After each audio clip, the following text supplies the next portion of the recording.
तो मेरे इस चैनल में आप सभी का स्वागत है। आज हम पढ़ेंगे crop production and management. Means crop का मीन्स होता है यील्ड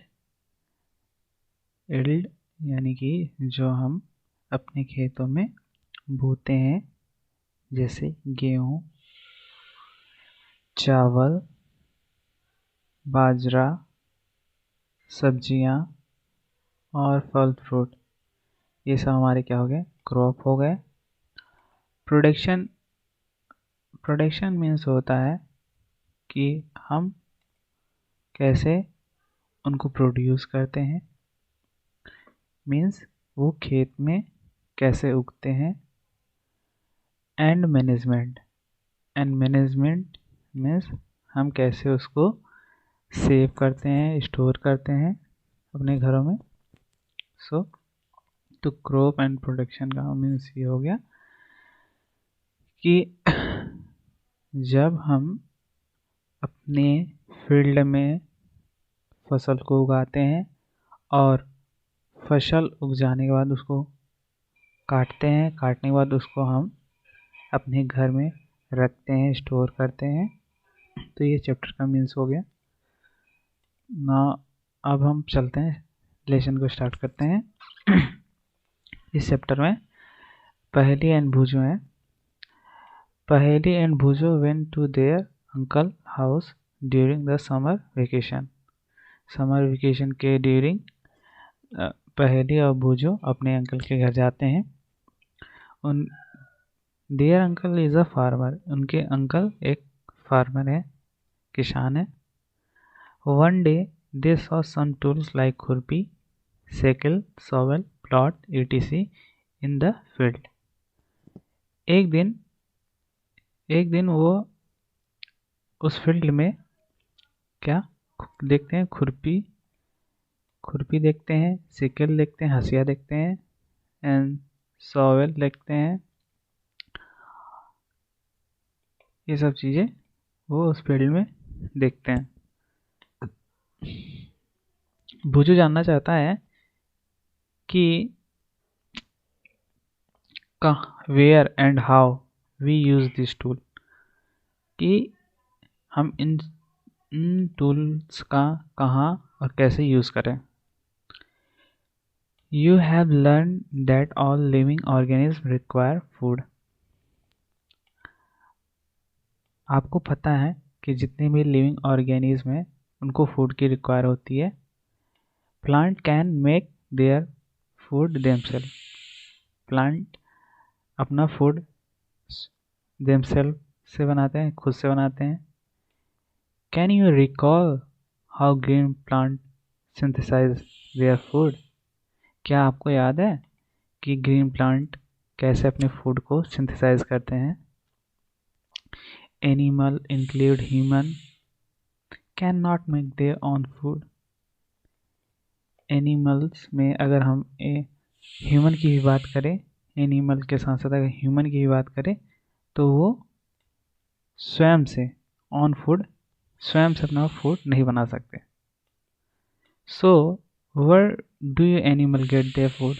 So एनिमल कहाँ से अपना फूड गेट करते हैं? इस क्वेश्चन के बारे में जानेंगे अभी। बट लेकिन first of all, why do we have to eat food? सबसे पहली बात यह है कि हम फूड क्यों खाते हैं। You already know that energy from food utilized by organisms for carrying out their various body functions such as digestion, respiration and excretion. आप पहले से ही जानते हैं that कि energy from the food, energy food से, ठीक, और utilized by organism, ये ऑर्गेनिज्म के द्वारा यूटिलाइज होता है for carrying out their various body function. Body के वेरियस फंक्शन को परफॉर्म करने के लिए हमारे बॉडी के ऑर्गेनिज्म फूड से एनर्जी को यूटिलाइज करते हैं। ये हम पहले से जानते हैं। और ये जो एनर्जी यूटिलाइज करते हैं ये बॉडी के वेरियस बॉडी फंक्शन को परफॉर्म करने के लिए, जैसे वो कौन कौन से फंक्शन है, डाइजेशन हो गया, रेस्पायरेशन हो गया एंड एक्सक्रीशन हो गया, ये सब ऐसे आपके फंक्शंस होंगे बॉडी के जो ये परफॉर्म करता है। We get our food from plant और एनिमल और बोथ। हम अपना फूड प्लांट, एनिमल और बोथ दोनों से पाते हैं। Since we all need food, हालांकि हम सभी को फूड की ज़रूरत होती है। हाउ कैन वी प्रोवाइड, हम इसे कैसे प्रोवाइड करें, food to large number of people in our country. एक लार्ज नंबर, हम अपने कंट्री को लार्ज नंबर में फूड को कैसे प्रोवाइड कराएं। हम जानते हैं कि हम सभी को फूड की ज़रूरत होती है, तो हम अपने कंट्री को एक लार्ज नंबर में कैसे फूड को प्रोवाइड करें। Food has to be produced on a large scale. यहाँ पहली कह रही है कि जो फूड होता है एक लार्ज स्केल पे प्रोड्यूस किए जाते हैं।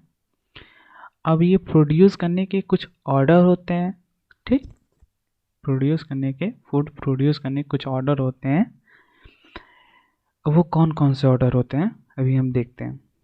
In order to provide food for a large population, मतलब एक बहुत बड़ी पॉपुलेशन को फूड को प्रोवाइड करने का कुछ ऑर्डर होता है।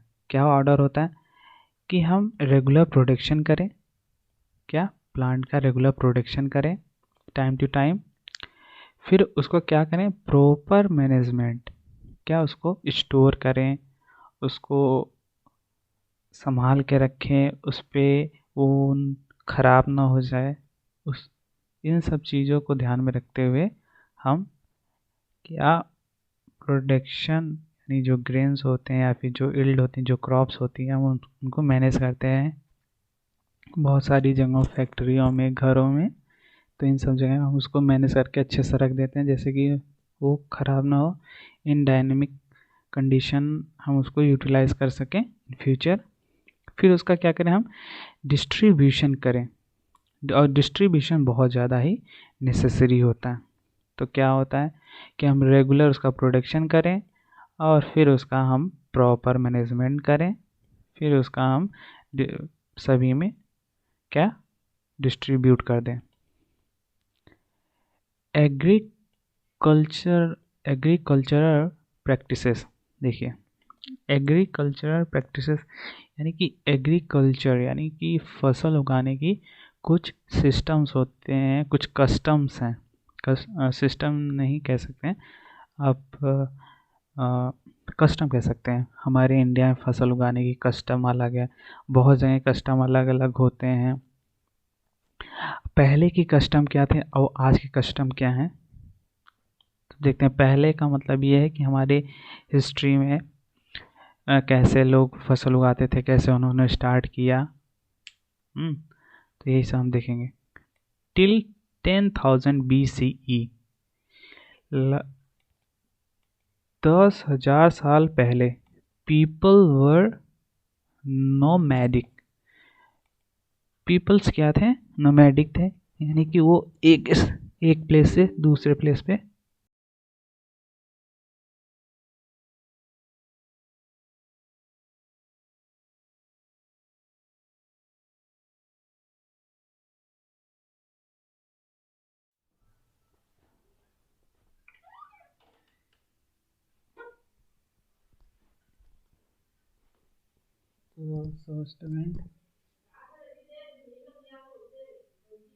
अभी रुक जाइए, अभी कुछ काम कर रहे हैं। पीपल वर नॉमिनेटिक, जो लोग थे वो घुमंतु थे, एक जगह से आते थे दूसरी जगह, जहाँ भी उनको खाना मिल जाता था, जहाँ रहने के लिए अच्छी जगह मिल जाती थी, वहाँ ये लोग रहते थे, वहीं पे अपना खाते पीते थे। जब वहाँ पे रिसोर्स खत्म हो जाते फिर वहाँ से दूसरी जगह चले जाते थे, यानी कि ये एक जगह रुकते नहीं थे, वो यहाँ से वहाँ, वहाँ से यहाँ फूड और शेल्टर के लिए उनकी तलाश में, in search of food and shelters they traveled here and there continuously, not to stop any one place continuously. तो ऐसा हुआ। दे वर वंडरिंग इन ग्रुप, तो वो वंडर करते थे, क्या ग्रुप में वंडर करते थे, यानी कि वो अकेले नहीं रहते थे, एक उनके ग्रुप में कई सारे लोग। फ्रॉम प्लेस टू प्लेस, एक प्लेस से दूसरे प्लेस तक वो ग्रुप में वंडरिंग किया करते थे। अब वो किस लिए वंडरिंग किया करते थे? In search of food and shelter, food और शेल्टर के लिए।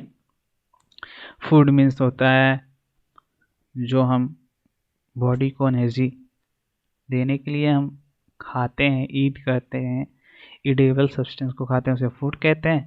शेल्टर जो हमारे रहने के लिए होता है, जहाँ हम रह सकते हैं, हमें प्रोटेक्शन मिल सकता है, उसे हम शेल्टर कहते हैं। मीन्स दैट, जिसे निवास कह सकते हैं, घर कह सकते हैं, हाउस कह सकते हैं, कुछ भी कह सकते हैं। दे एट रॉ फ्रूट, वो क्या खाते थे? कच्चे फ्रूट खाते थे, वेजिटेबल्स खाते थे। एंड स्टार्टेड हंटिंग एनिमल, फिर उन्होंने एनिमल का हंटिंग करना स्टार्ट कर दिया। और किसके लिए? फूड के लिए वो एनिमल का हंटिंग करना स्टार्ट कर दिया। लेटर बाद में क्या हुआ? दे कुड कल्टीवेट लैंड, फिर बाद में वो कल्टीवेशन के लिए वो एबल हो चुके। मीन्स उनको कल्टीवेशन के बारे में कुछ जानकारी हुई, फिर उन्होंने कल्टीवेट लैंड पे फसल उगाना चालू कर दिया।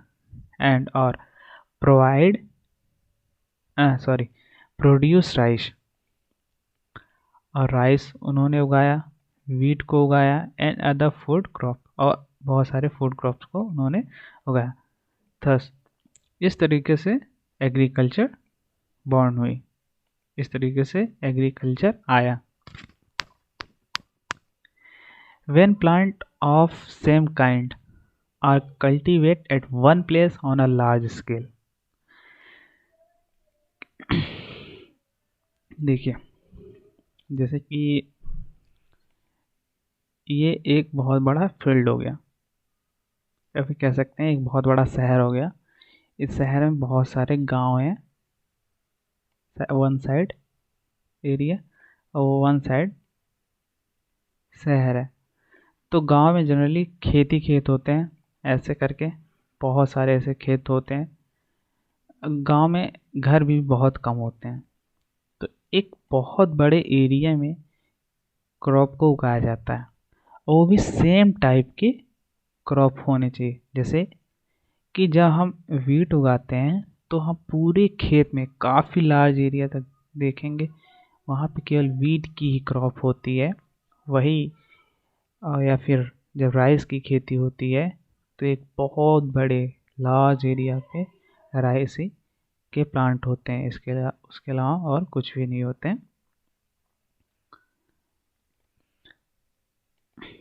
ठीक है, तो when plant of same kind, जब सेम काइंड के प्लांट क्या किए जाए? Cultivate at one place on a large scale, क्या कल्टीवेट किए जाएं एक ही प्लेस पे, एक लार्ज स्केल पे एक ही जगह पे कल्टीवेट किया जाए, तो उसे क्या कहते हैं? क्रॉप कहते हैं। क्या कहते हैं? क्रॉप कहते हैं। ये इम्पोर्टेंट है आपके।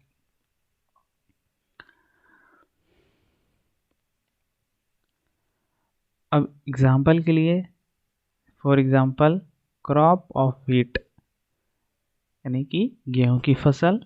मीन्स दैट, अब गेहूं का फसल का एग्जाम्पल लिए, इसका मतलब ये है कि अब गेहूं जब उगाया जाता है, या फिर जब भी हम गेहूं जिस महीने में उगाते हैं, हम देखते हैं कि बहुत बड़े एरिया पे केवल गेहूं के ही प्लांट्स उगे हुए होते हैं, उसके अलावा कुछ भी नहीं होता है। हाँ, हालांकि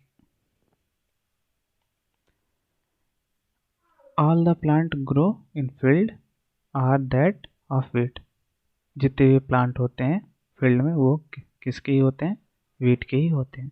यू ऑलरेडी नो, आप पहले से जानते हैं कि crop are of different types cereals. आप जानते हैं कि क्रॉप में डिफरेंट टाइप के सीरियल्स मीन्स पल्सेस, क्या पल्सेस हो गया, एंड वेजिटेबल्स आते हैं, एंड फ्रूट। यानी कि आप जानते हैं कि क्रॉप में डिफरेंट टाइप्स के पल्सेस होते हैं, वेजिटेबल्स होते हैं, फ्रूट्स होते हैं। तो these can be classified on the basis of season in which they grow। तो इनको क्लासिफाइड किया गया है किसके बेस पे, basis of the season, season के बेसिस पे इनको क्लासिफाइड किया गया है कि ये कब उगते हैं। इंडिया एक बहुत बड़ी कंट्री है, ठीक है। The climatic condition like temperature, humidity and rainfall vary from one region to another region. तो यहाँ की जो क्लाइमेट कंडीशन है, जैसे टेम्परेचर हो गया, ठीक है, टेम्परेचर हो गया, ह्यूमिडिटी हो गई, रेनफॉल हो गया, ये बहुत डिफरेंट टाइप के क्या क्लाइमेट कंडीशंस हैं। और ये जो होते हैं ये बहुत डिफरेंट होते हैं, एक रीजन से दूसरे रीजन में डिफरेंट होते हैं। यानी कि कह सकते हैं कि इंडिया में कुछ ऐसे प्लेस है, कुछ ऐसे रीजन है जहाँ पे मौसम चेंज होता रहता है। There is a rich variety of crop grown in different part of country. देखिए कंट्री के डिफरेंट पार्ट में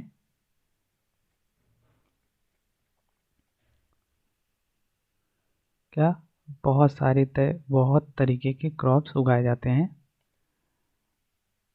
डिस्पाइट दिस डाइवर्सिटी, इतनी डाइवर्सिटी होने के बावजूद न, इतनी डाइवर्सिटी होने के बावजूद टू ब्रॉड क्रॉपिंग, दो बहुत बड़े पैटर्न में क्रॉपिंग किए जाते हैं।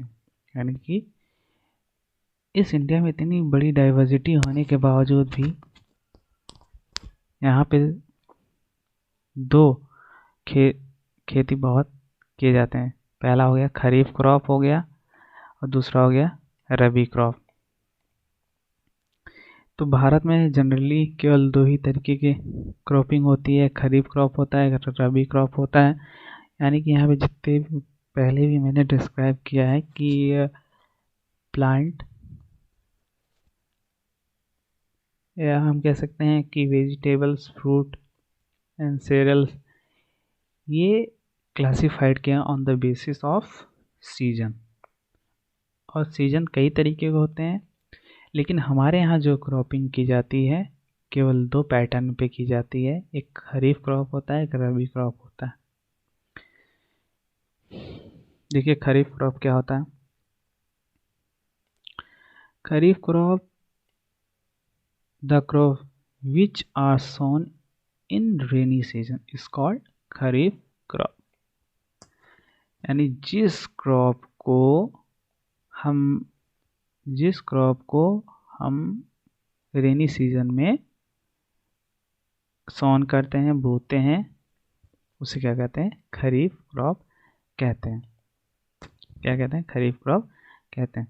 देखिए the rainy season in India is generally from June to September. तो जो इंडिया में रेनी सीजन होता है वो कब से कब तक होता है, वो होता है कब से कब तक होता है, जून टू सितंबर तक होता है, ठीक है। अब इसके एग्जाम्पल जैसे पैडी हो गया, मेज हो गया, soybean, groundnut and coconut and kharif crop, ये सब क्या होंगे कि जून टू सितंबर के बीच में बो जाते हैं। एक्चुअली होता क्या है, जून से लेके सितंबर में बारिश होना स्टार्ट होता है। ये 4 महीना होता है जून से लेके सितंबर तक, और इस बीच में क्या होता है, रेनिंग होती है, बारिश होती है। हम जानते हैं कि हमारे पैडी में सोयाबीन, ग्राउंडनट और कॉटन खरीफ क्रॉप को बहुत ज़्यादा वाटर की ज़रूरत होती है। सो इसलिए ये रेनी सीजन में ही उगते हैं। तो ये रेनी सीजन जनरली हमारे इंडिया में जून टू सितंबर में ही पाया जाता है। ठीक है, अब हम पढ़ते हैं rabi crop. Rabi crop the crop grown in winter season. Rabi crop कब उगता है? विंटर सीजन यानी कि सर्दियों में। अब ये सर्दी जैसे कि हम जानते हैं कि जैसे ये रेनी सीजन ख़त्म होती है तैसे ही हमारी विंटर सीजन स्टार्ट हो जाती है। अक्टूबर टू मार्च तक रहती है, यानी 1 मार्च तक रहती है, जिसे हम क्या कहते हैं? रबी क्रॉप कहते हैं। क्या कहते हैं? रबी क्रॉप। अब एग्जाम्पल के लिए हो गया हमारा वीट हो गया, ग्राम हो गया, पी हो गया, मस्टर्ड हो गया, एंड लिनसीड जिसे तिल से कहते हैं। बिसाइड दिस, इनके अतिरिक्त pulses vegetables are grown during summer at many places। Means इनके अतिरिक्त गर्मियों में क्या वेजिटेबल्स हो गए, पल्सेस हो गए, ये सब भी उगाए जाते हैं। हम पढ़ेंगे basis practices of crop production.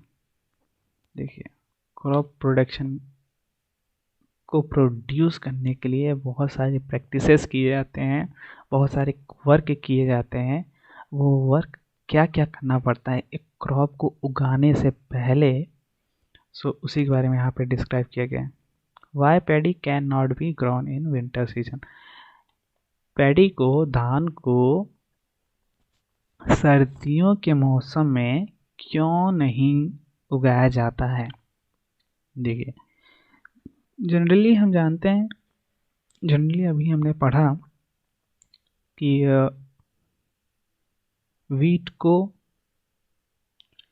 गर्मियों में उगाया जाता है क्योंकि उससे ज़्यादा वाटर की ज़रूरत नहीं होती है। पैडी को सर्दियों में उगाया जाता है क्योंकि उसे ज़्यादा वाटर की ज़रूरत होती है, ज़्यादा मॉइस्चर की ज़रूरत होती है। ऐसा इसलिए होता है कि जब जून से लेकर सितंबर तक फुल रेनिंग होती है तो उसमें हम जानते हैं कि पैडी को बहुत ज़्यादा वाटर की ज़रूरत होती है। Paddy requires a lot of water, therefore it grown only the rainy season. Paddy को बहुत सारे वाटर की ज़रूरत है, इसलिए वो रेनी सीजन में उगता है। Cultivation of crop involve several activities undertaken by the farmer over a period time. Crop का कल्टीवेशन बहुत सारे एक्टिविटीज़ के अंडर में होता है, वो भी किसान के अंडर में होता है, और एक पीरियड ऑफ टाइम यानी कि एक ही टाइम में, यानी कि कुछ ही टाइम में उसको किया जाता है, ज़्यादा टाइम में। You may find these activities similar to as carried out by the gardener or even by when you grow ornamental plant in your house। देखिए, you may find, आप शायद इस चीज़ को पाएंगे।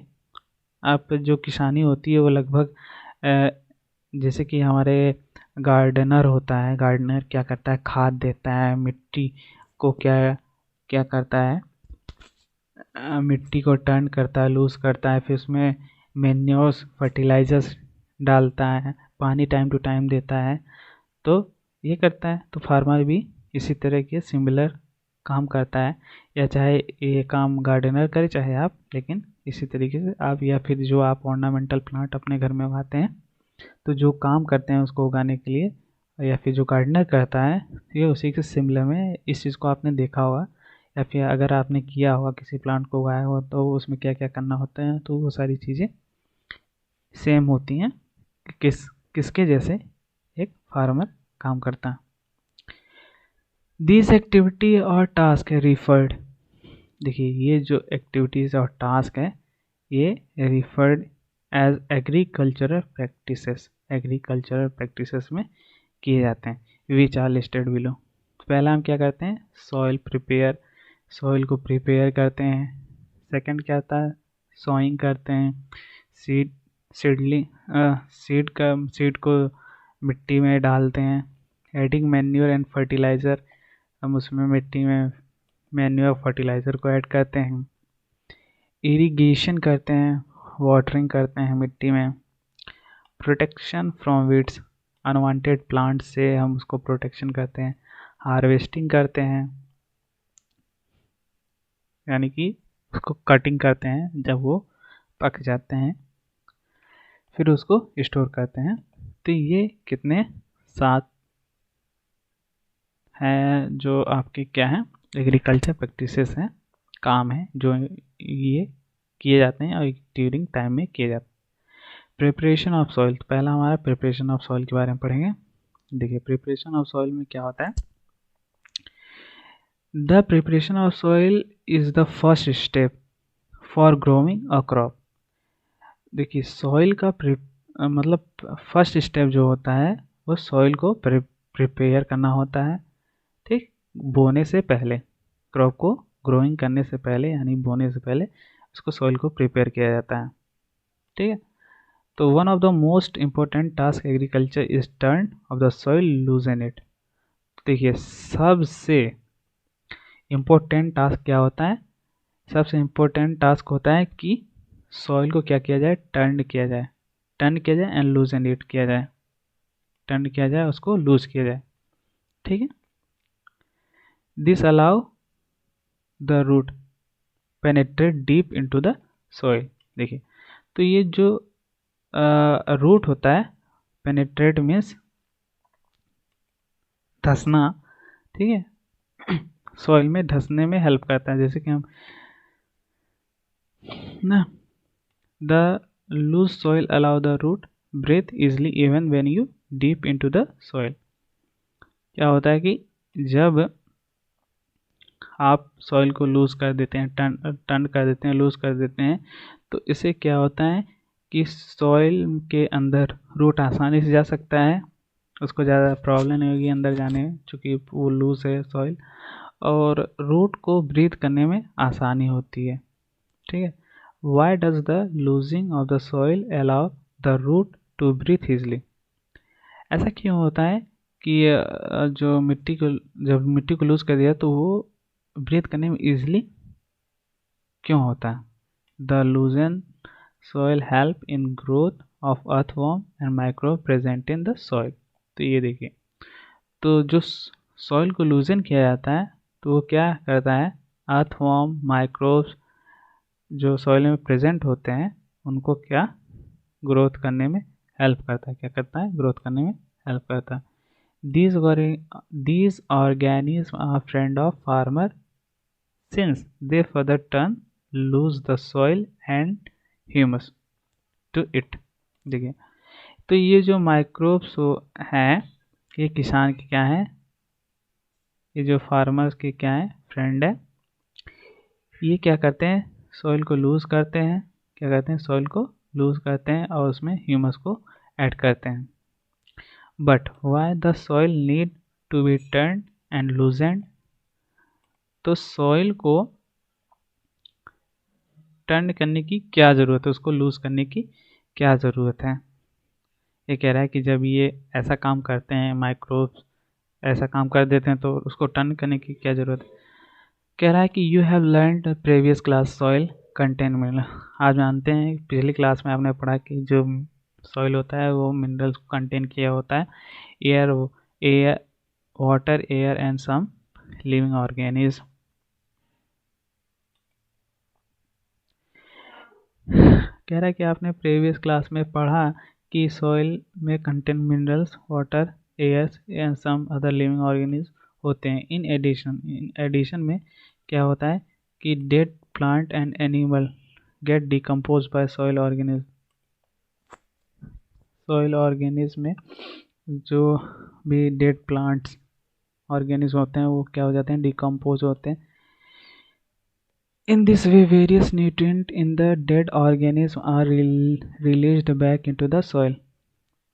तो इसी वे में बहुत सारे न्यूट्रिएंट्स होते हैं, बहुत तरीके के न्यूट्रिएंट्स होते हैं। किसके होते हैं? जो डेड ऑर्गेनिज्म, ठीक है, जो डेड ऑर्गेनिज्म उनके जो न्यूट्रिएंट्स होते हैं वो रिलीज हो जाते हैं, बैक इनटू द सॉइल में रिलीज हो जाते हैं। These nutrients are again observe by plant. ये जो न्यूट्रिएंट्स होते हैं ये प्लांट्स के द्वारा अगेन ऑब्जर्व कर लिए जाते हैं। Since only a few centimeters of the top layer of soil support plant growth, turning and losing of the soil bring the nutrient rich soil to the top so that plant can use nutrient. Since इसलिए कि soil के ऊपर का कुछ ही centimetre में layer होता है जो प्लांट के ग्रोथ के लिए सपोर्ट करता है। वो कौन सा लेयर होता है? वो जो टर्निंग और लूजिंग किया हुआ सॉइल होता है वही होता है। यही क्या होता है? प्लांट को रिच न्यूट्रिएंट्स देता है, ठीक है, और ये प्लांट को न्यूट्रिएंट्स देता है और प्लांट इसका यूज़ कर लेता है। देखिए आप पढ़ेंगे, turning and losing of the soil is very important for cultivation of crop. देखिए किसी भी क्रॉप के लिए क्या सॉइल को टर्निंग करना, उसको लूज करना बहुत ही इम्पोर्टेंट होता है।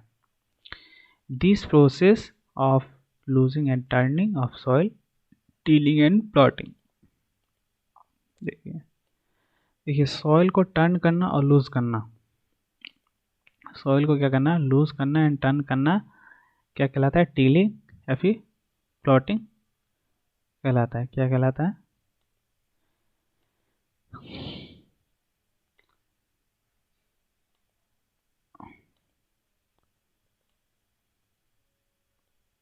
ठीक है, अभी मैं आपको समझाता हूँ।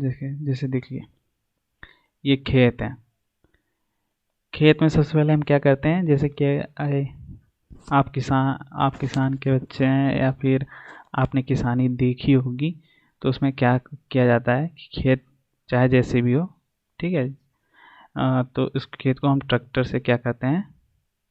उसको प्लॉट करते हैं, यानी कि उसको जोतते हैं तो उससे क्या होता है कि जो मिट्टी ऐसे सीधी होती है फिर वो मिट्टी लूज हो जाती है, बहुत ढीली बहुत सारे छोटे छोटे पार्टिकल्स उसमें हो जाते हैं, जिसे भुरभुरा टाइप का हो जाता है, जिससे कि कोई दिक्कत होती नहीं है मिट्टी को, ठीक है।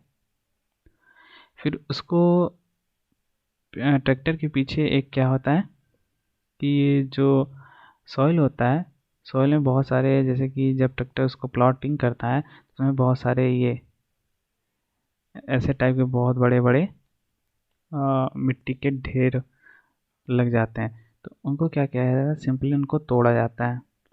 ट्रैक्टर के पीछे होता है एक तोड़ने वाला, हाँ, जिससे वो तोड़ा जाता है।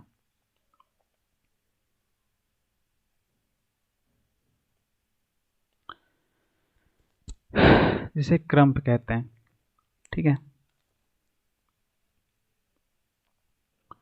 तो this is done by using plot. तो ये इसका यूज़ किसका यूज़ करके हम प्लॉटिंग करते हैं? प्लॉट का। तो प्लॉट क्या होता है? जनरली हल होता है। अब हल आप जब देखे ही होंगे कि हल कैसा होता है। हल देखिए ऐसे होता है कि ये हल्का सा हो गया एंड यहाँ से ऐसे कुछ टाइप का होता है, एंड यहाँ पे तो बफेलोज होते हैं, वन पेयर ऑफ बफेलोज या फिर कैमल से कोई भी जानवर ले लीजिए। यहाँ से ऐसे होता है, यहाँ से फार्मर ऐसे इसको ऑपरेट करता है, ठीक है, किसान इसको ऑपरेट करता है एंड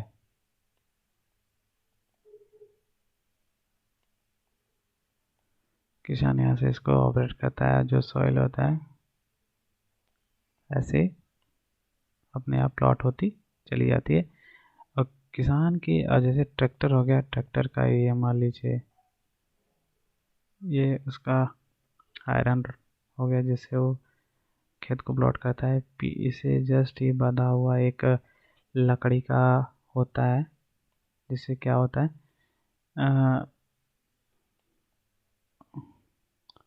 मिट्टी और क्रम्स को तोड़ता है। ट्रैक्टर ऐसे चलता रहता है, पीछे वो तोड़ता रहता है। बहुत सारी ऐसे मशीन्स आ गई, बहुत नई नई टेक्नोलॉजी ट्रैक्टर्स आ गई हैं जो इसे आसानी से क्रम को तोड़ देते हैं और मिट्टी को छोटे छोटे पार्ट्स में हो जाते हैं। उसमें ज़्यादा बड़े बड़े पार्ट्स होते नहीं हैं।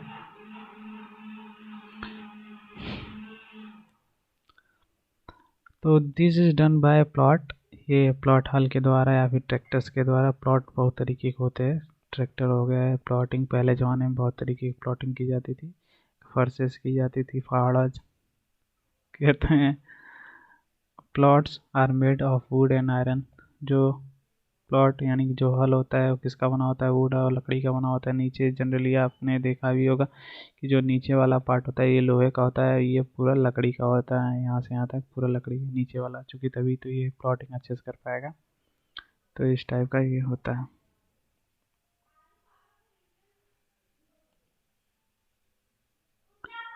If the soil is very dry, it may be need warning before plotting। यदि देखिए यदि सॉइल बहुत ज़्यादा ड्राई है तो सबसे पहले उसको क्या वाटरिंग, यानी कि उसको प्लॉटिंग करने से पहले उसमें वाटर देना की ज़रूरत होती है। द प्लॉटेड फील्ड में have big clump of soil and क्रम। देखिए वही बात कही ना कि जो प्लॉटेड फील्ड होता है उसमें बहुत सारे क्या होते हैं, क्रम्स होते हैं, मिट्टी के ऐसे ढेर होते हैं। ठीक है, मिट्टी के ढेर होते हैं। तो it is a necessary break. तो इसको क्या कहते हैं, नेसेसरी होता है ब्रेक करना बहुत ज़्यादा नेसेसरी होता है। Levelling the field is beneficial for sowing as well as for irrigation. देखिए सॉइल का लेवलिंग कर देना बहुत ही बेनिफिशियल होता है। किसके लिए? हमारे सोइंग के लिए and as well as irrigation के लिए, साथ ही साथ इरिगेशन के लिए। देखिए एक्चुअली में होता क्या है कि जैसे अगर जो सॉइल हमारी पूरी तरह लेवल होगी तो हमारी जब हम भी सोइंग करेंगे तो हमें कोई भी नुकसान नहीं होगा। अगर इसमें ढेर सारे क्रम्स हैं, हाँ, वाटरिंग करेंगे तो होगा क्या, जैसे मान लीजिए खेत में ढेर सारे पत्थर हैं बड़े बड़े, तो क्या वहाँ पे ठीक से शोइंग हो पाएगी, बुआई हो पाएगी? नहीं ना। तो हम क्या कहते हैं, उस पत्थर को हटाते हैं। पत्थर को क्या कहते हैं, जनरली हम हटा देते हैं। उसी तरीके से क्या होता है कि यहाँ पे मिट्टी के ऐसे बहुत बड़े बड़े जब भी हम खेती करते हैं, प्लॉटिंग करते हैं हल के द्वारा, तो ऐसे तोड़ने के लिए एक ऐसे ही हैंगर टाइप होता है। इससे हम मिट्टी को ऐसे तोड़ देते हैं, इसको एक लेवल में ला देते हैं। ठीक है, उसको एक लेवल। द प्लॉटेड फील्ड में हैव बिग क्लम्प्स कॉल्ड क्रम। देखिए तो अभी जो प्लॉटेड फील्ड है उसमें मिट्टी के क्या बहुत बड़े बड़े क्लम्प्स होते हैं जिसे क्रम्ब कहते हैं। तो इट इज तो क्या है, इट इज नेसेसरी, कह रहे हैं it is necessary to break this crumbs. तो इस क्रम्स को तोड़ने की बहुत ज़्यादा ज़रूरत होती है। Levelling the field beneficial for sowing as well as irrigation. ठीक है, सॉइल का लेवलिंग कर देना हमारे इरीगेशन और सोइंग के लिए बहुत ही बेनिफिशियल होता है। Levelling of soil is done with the help of leveller. देखिए तो लेवरर की हेल्प से क्या सॉइल को लेवल किया जाता है। ठीक है, अरे जो सॉइल को लेवल में ला दे उसे लेवरर कहते हैं। वही बताया ना, ऐसे ट्रैक्टर के पीछे लगा होता है लेवरर। ये हो गया लेवरर। इससे क्या होता है, ये बिग क्लम्प्स को तोड़ देता है, जिसे क्रम्स कहते हैं। ठीक है,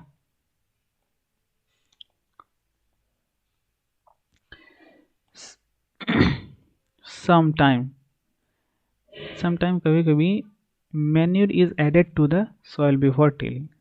टिलिंग करने से पहले हम उसमें क्या कर देते हैं, मैन्यूर को ऐड कर देते हैं। This help proper mixing manure to soil. ठीक, this help in proper mixing manure with soil. तो टिलिंग करने से पहले हम क्या करते हैं कि उसमें मैन्यूर को ऐड कर देते हैं, तो ये जो होता है सॉइल में मिक्स हो जाता है। द सॉइल मोशन, तो बोने से पहले ही सॉइल क्या हो जाती है, मॉइस्ट हो जाती है। अब देखिए एग्रीकल्चर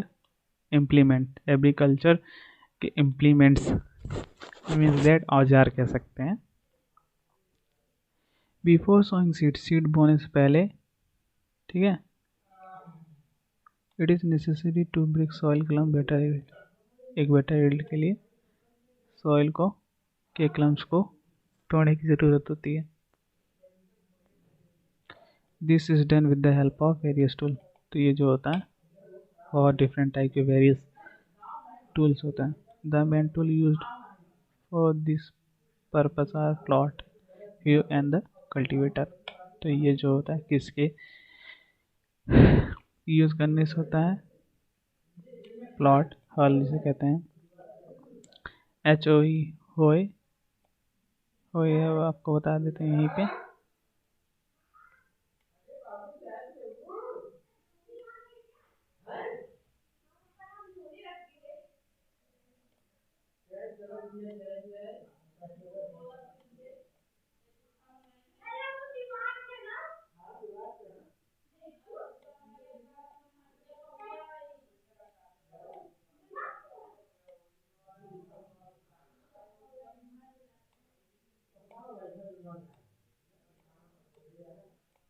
ये हो गया,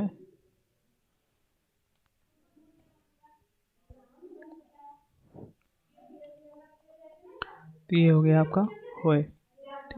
कल्टीवेटर मीन्स आपका जो ट्रैक्टर हो गया, ये सब आपके क्या हो गया, कल्टीवेटर है।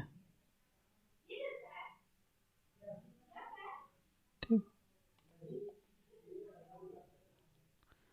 देखिए प्लॉट के बारे में हम पढ़ेंगे कि प्लॉट होता क्या है। पहले जनरली मैं आपको दिखा देना चाहता हूँ प्लॉट क्या होता है। ये देखिए ये प्लॉट है, क्या है, ये प्लॉट है, ठीक है ना। देखिए अब इस प्लॉट में इसको, ये प्लॉट शेयर जो लिखा है, ये जो आयरन ब्लेड है ये प्लॉट शेयर है, और ये प्लॉट सॉफ्ट, ये जो लकड़ी का वुडन वाला पूरा पार्ट है ये आपका क्या है, प्लॉट सॉफ्ट है, ठीक है ना। डिलीट करें जैसे कि आपको आसानी में हो पहचानने में। और ये जो आपका हो गया बीम है, इस बीम से आपका जो प्लॉट शाफ्ट यहाँ पे बंधा हुआ है, और ये जो प्लॉट शेयर है ये नीचे क्या मिट्टी को क्या उखाड़ रहा है, प्लॉटिंग कर रहा है, ठीक है ना।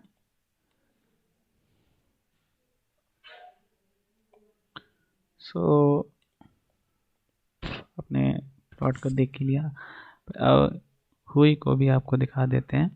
ये देखिए ये आपका क्या है, हुई है। देखिए यहाँ पे एक ग्रिप है, ठीक है, ग्रिप जिसे पकड़ा जाता है हाथ से, ठीक है। ये बीम है, ये रॉड है, ये आयरन की बनी हुई है, ठीक है। और ये जो है ये आपकी हैंडल है, ये बेंड प्लेट है, ठीक है ना। होता क्या है, इसको भी एनिमल्स ही ऑपरेट करते हैं, ठीक है। अब इसके बारे में ही पढ़ेंगे। अब कल्टीवेटर को भी आपको दिखा देते हैं। ये देखिए ये आपका कल्टीवेटर हो गया, ट्रैक्टर, ठीक है ना।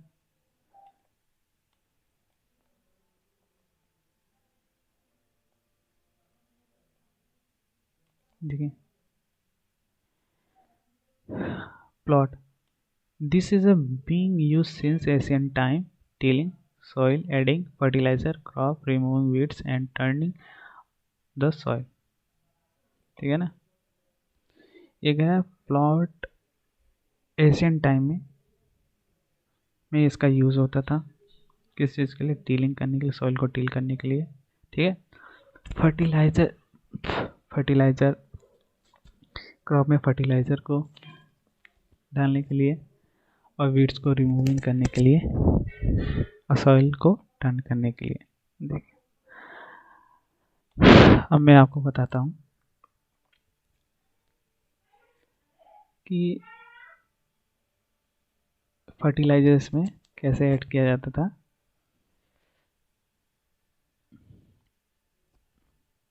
जैसे हमारी फसल है, बिफोर ग्रोइंग क्रॉप हम इसमें मैन्योर ऐड कर देते हैं, मिट्टी में से फेंक देते हैं, आपने देखा होगा, ठीक। इसमें फिर क्या करते हैं, फिर इसको टीलिंग करते हैं, ठीक है, पूरी तरह मिक्सअप हो जाता है, तो ये सॉइल को मॉइस्चराइज कर देता है, तो इसका मतलब ये है। एंड रिमूविंग वेट्स, इसका भी मतलब मैं बता दे रहा हूँ। जैसे खेत को जोतने से पहले, जब भी हम खेत जोतते हैं, प्लॉटिंग करते हैं, उसमें बहुत सारे अनवांटेड प्लांट उगे होते हैं, ठीक है। तो जब हम प्लॉटिंग करते हैं तो उसके साथ ये भी प्लॉटिंग हो जाता है, फिर हम उसको क्या कहते हैं, निकाल लेते हैं with the help of hand या फिर वर्कर, ठीक है, ठीक है ना। और उसी के साथ टर्निंग भी होती है soil. This is made would and is drawn by pair of bull और अदर एनिमल। देखिए ये जो होता है वुड का बना हुआ होता है, और एक जोड़ी बैल से इसे क्या खींचा जाए। अब ये हॉर्स भी हो सकता है, कैमल्स भी हो सकते हैं, कुछ भी हो सकता है। ये खेती कैसे भी की जा सकती है, चाहे हॉर्स से करवा, चाहे कैमल से करवा, चाहे बुल से करवा। ये सब पहले ज़माने में हुआ करते थे, अब उतना नहीं होता। It is contain strong triangular iron strip called plot share. अभी मैंने प्लॉट शेयर के बारे में बताया था, जो नीचे वाला ब्लेड होता है, ये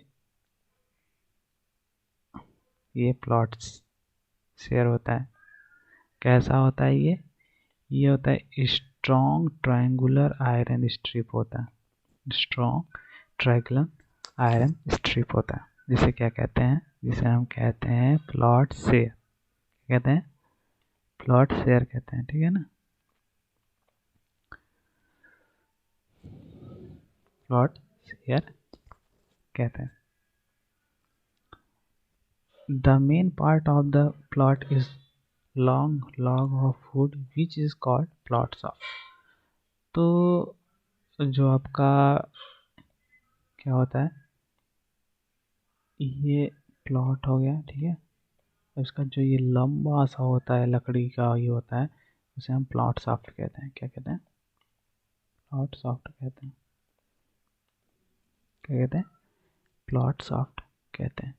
there is a handle at one end is shaft. देखिए यहाँ पे मैं आपको दिखा देता हूँ, यहाँ पे ये हैंडल होता है ना, ये जो हैंडल जहाँ पर हम पकड़ते हैं, ये इसे को हम सॉफ्ट कहते हैं, ठीक है। क्या कहते हैं, सॉफ्ट कहते हैं।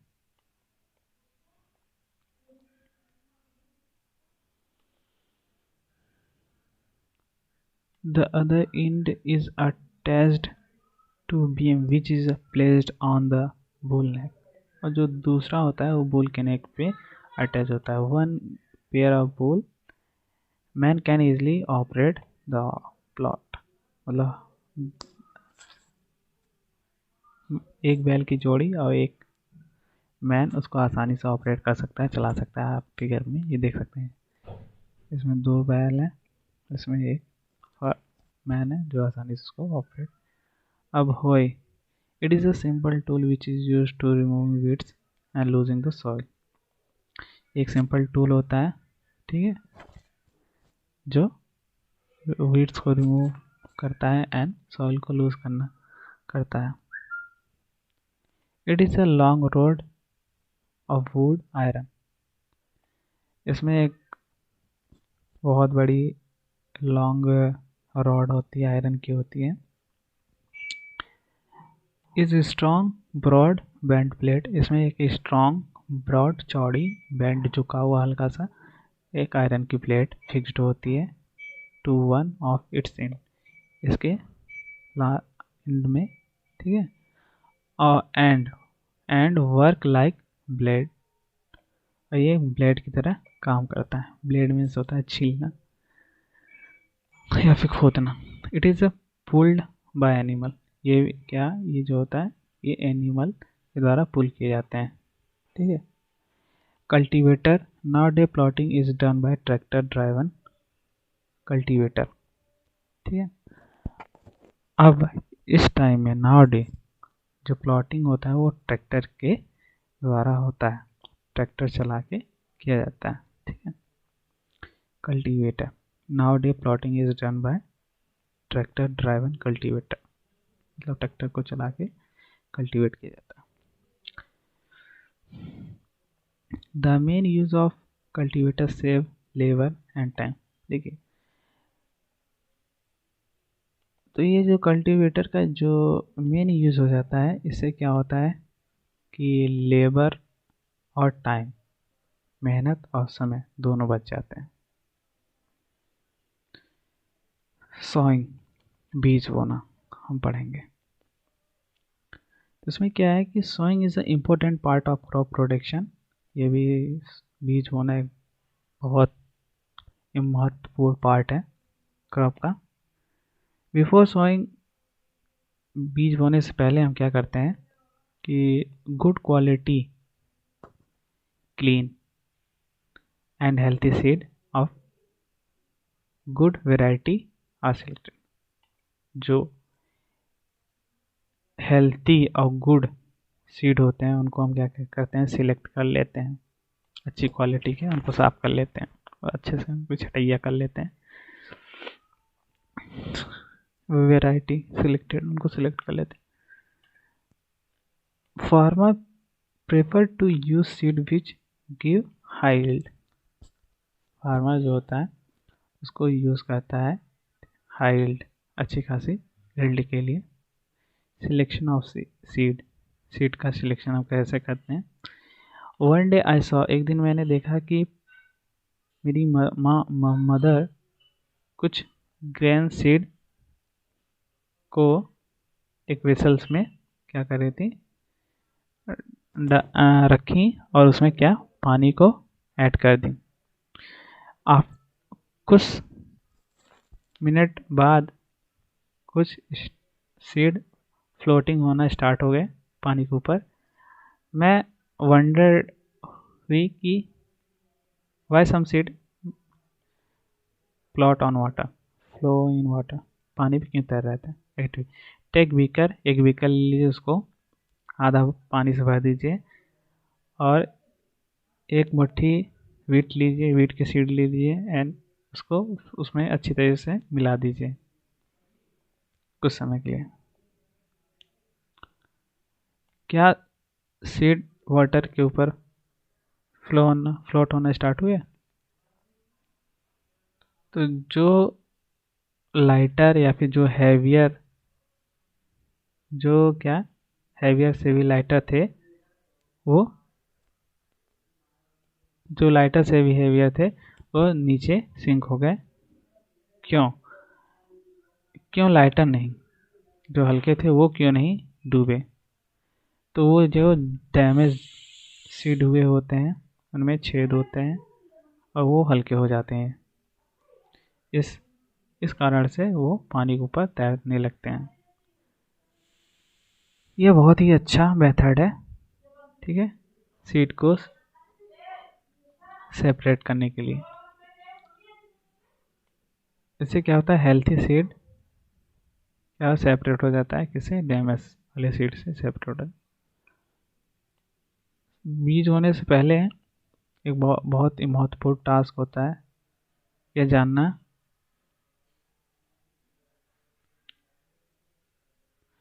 Before sowing, one of the important task is known as about tool used for sowing. ठीक है, कुछ टूल्स होते हैं जो सोइंग करने से पहले उनके बारे में जानना जरूरी होता है, क्योंकि उनकी हेल्प से भी सोइंग होती है। अब ट्रेडिशनली जो टूल का यूज़ होता था सीड को सोइंग करने में, वो फनल टाइप का होता था। फिगर इसमें आपको दिखाया जाएगा, ये फनल, देखिए ये फनल है, ठीक है ना। इसमें क्या होता है, सीड को डाल डाल दिए जाते हैं धीरे धीरे, ये इक्वल डिस्टेंस पे ऑटोमेटिक अब होता चला जाता है।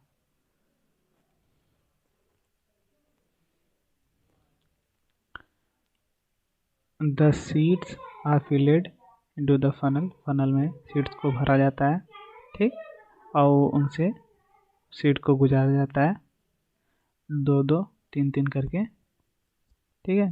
पाइप के नीचे एक बहुत शार्प सा होता है जो सॉइल तक पहुंच जाता है। सीड ड्रिल के बारे में जानेंगे,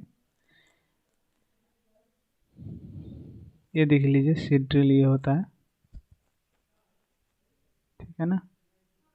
ट्रैक्टर में अक्सर आज के दिन सीड ड्रिल क्या ट्रैक्टर से सोइंग के करने में हेल्प करता है। This allows uniformly equal distance, ये क्या करता है कि सीड को यूनिफॉर्मली इक्वल डिस्टेंस पे